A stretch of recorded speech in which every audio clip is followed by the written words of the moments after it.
မြတ်စွာဘုရားကချစ်သားတို့လွယ်လွယ်ကူကူနဲ့ကျေးဇူးတုံ့ပြန်ဆက်ဖို့ရမလွယ်တဲ့ပုဂ္ဂိုလ်နှစ်ဦးရှိတယ်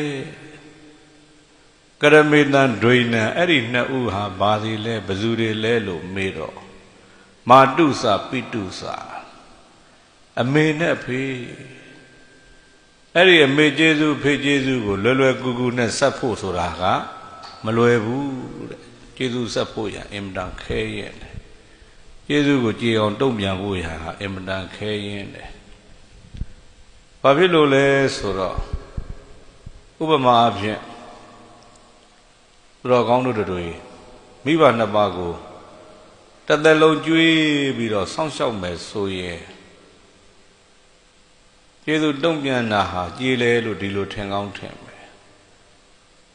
အဲ့ဒီနည်းဟာမိဘနှစ်ပါးကသာသမီကိုငယ်ငယ်လေးကလေးကကြွေးလာသာသမီအိမ်တော်မပြုအိမ်မနေရင်လည်းမိဘနှစ်ပါးကနေရင်တော့နေကြွေးမှာပဲနောက်တကသာသမီမစားတတ်ခင်ကလေးကစားတတ်အောင်သင်ပေးတာလည်းပဲအမေပဲစားတဲ့ခါမှာလည်းပဲအထက်တစ်ဝက်အောက်တစ်ဝက်ကြာလဲမညိုညင်တာဟာအမေပဲနောက်တစ်ခါစားနေတုန်းလေးနှက်တွေထွက်သေးရည်တွေထွက်အဲ့ဓာတွေကိုမယုံမရှား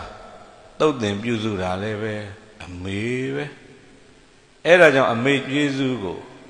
စားကောင်းတောက်ဖွယ်တွေကျွေးပြီးတော့ဆက်တော်လည်းပဲကြေဖို့ဆိုတာကမလွယ်ဘူးဘာဖြစ်လို့တော့မေးအမေကြီးသွားလို့အမေကတရေတမြများနဲ့ထက်ကစားတာတွေအထက်တစ်ဝက်အောက်တစ်ဝက်ကြာရင်ယွန်တတ်ကြတယ်စားရင်လည်းအမေနဲ့ချီးထွက်နေယွန်တတ်ကြတယ်အမေရဲ့သားသမီးကိုကြတော့မယွန်အဲ့ဒါကြောင့်ကျွေးမွေးတဲ့နီးနဲ့ကျေးဇူးဆိုင်ရင်လည်းနတပရိကာရံဝရမီတဲ့အဲ့ဒီနီးနဲ့လဲကျေးဇူးတုံ့ပြန်ဆက်ဖို့ဟာလွယ်တယ်လို့ဘုရားကမပြောနောက်တစ်ခါနေစရာပေးပြီးတော့ကျေးဇူးဆက်မယ်ပေါ့နေစရာပေးမယ်ဆိုတာလေမိဘနှစ်ပါးကသာသမီသူတို့မျက်စိအောက်ကမသွားလေကြိုက်လေပဲသူတို့စောက်ထားတဲ့အိမ်ပေါ်မှာမလီနေခြင်းတလောက်နေအမေကခွန့်လွတ်တယ်သာသမီအိမ်အမေကလိုက်လာရင်သာအမေကိုကျေနပ်ခြင်းမှကျေနပ်ကြတာအမေကသူ့အိမ်မှာသားသမီးတွေနေရင်အလွန်ကျေနပ်တယ်